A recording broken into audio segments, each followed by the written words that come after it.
One Crazy Summer, Chapter 27. Stores of the No-Sayers. I gave what few flyers Cecil had printed up to Sister Makumbo. She, Sister Pat, Crazy Kelvin, and the ladies who served breakfast and everyone else all knew that Nazila had been arrested.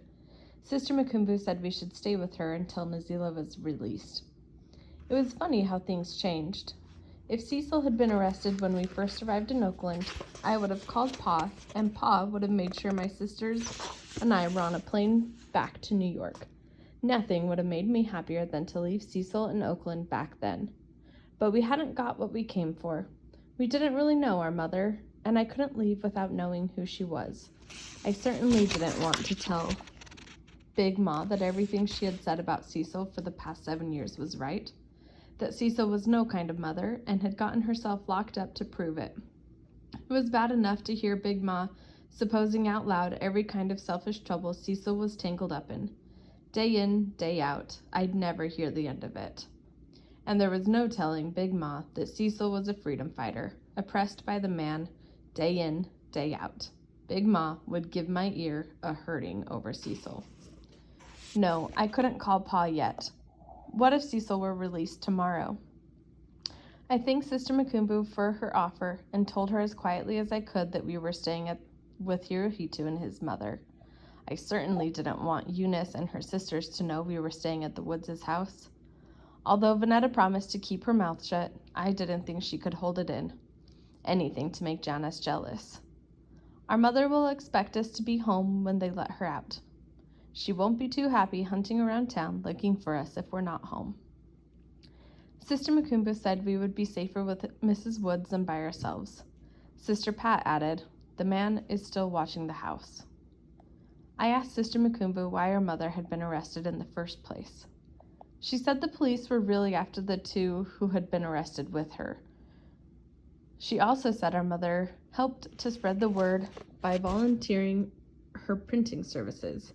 Information is power, she told me, as if we were having a lesson. Keeping the people informed keeps the people empowered. Cecil wasn't exactly like Hirohito's father, going around spreading the word and telling the truth.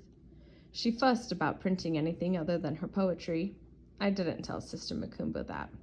And honestly, I believe she said that about Nazila giving power to the people to make me feel good about seeing my mother being taken away in handcuffs. Crazy Kelvin held up his fist and said, "Stay strong, my black sister. Hold your heads up." Vanetta gave him the power sign back, but Fern pointed at him and said, "What's wrong with this picture?" He laughed like Fern was a silly little girl. To someone Kelvin's age, she was just that, a silly little girl. To his chuckle, Fern said, "Good boy, Fido." Then she barked, "Arf, arf." Vanetta and I were embarrassed and puzzled by Fern calling Kelvin out like he was a dog and then barking at him. I pulled her away. Fern laughed and hummed her bus song, "I Saw Something," and clapped her hands. After we practiced being led to freedom by Janice Inkton as Harriet Tubman, Sister Makumbo announced we would do community work. We would take Sister Nazila's flyers out into the community and ask store owners to display them on their windows. Each of us had to present ourselves to the manager or owner. We were to be respectful and clear. "Good afternoon. We are from the People's Center Summer Camp and are participating in the People's Rally. We are asking you to help the people of your community by displaying our flyer for the People's Rally this Saturday." Older kids like Eunice, Hirohito, and me also included information about free sickle cell anemia testing, voter registration, free shoes for the poor, supporting Huey Newton, and changing the park's name to the Bobby Hutton Park. If store managers said yes, we were to thank them and tape a flyer to their window. If they said no, we were to leave just as respectfully as we came. "Heads up high, walking tall," Sister Makumbo said. Hirohito was up first. He went to St. Augustine's Church and gave his presentation to a priest he seemed to know. Hirohito had it easy. The priest seemed to be only too happy to take Hirohito's flyer. It figured. The church served free breakfasts and gave away bags of food to poor people. They were, as Sister Pat might say, down with the cause, or as Huey might say, carrying the weight. Still, here he too congratulated himself as he rejoined the group. I was supposed to ask Mean Lady Ming, but I knew she would say yes to me.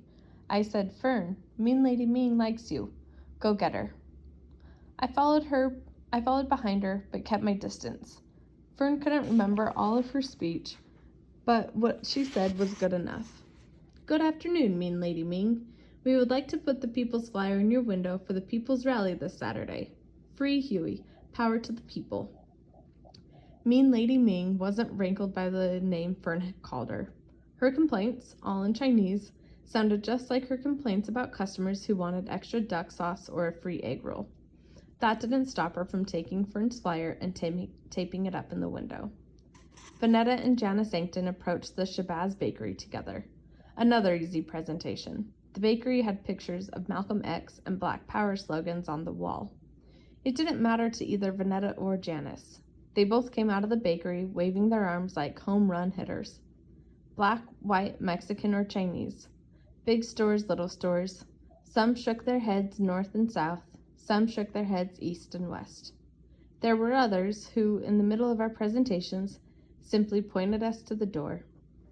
In those cases especially, Sister Makumbo praised us for how well we presented ourselves and for how we left, respectfully with our heads held high. Both Eunice and I went for the harder ones, stores of the no-sayers, places where we weren't guaranteed a listen or a smile. We'd both heard no before.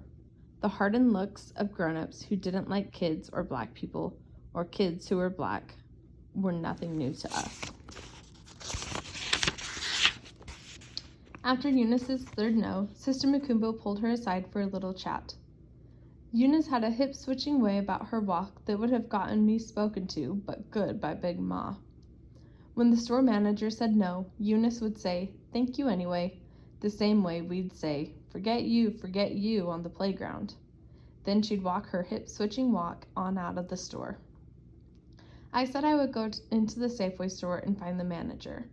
Surely the grocery store workers had seen my sisters and me skipping through the aisles with our basket. I went up to the manager and said in my cheeriest voice, "Good afternoon. I am from the People's Center summer camp, and I buy dinner groceries at this store." I threw that one in there for good measure. Just as I was telling him about the rally and how good it would be for the community, he said no and something about it being against store policy. But he did look friendly. He did smile and thank us for shopping at Safeway. I had no hips to swish away with. Instead, my long legs carried me down the produce aisle, past the bread aisle, and out of Safeway. I had been keeping a list of the east and west no-sayers and put Safeway at the very top. My sisters Cecil and I would eat egg rolls, white rice, bean pies, and fried fish before we spent another penny at the store of the no-sayers.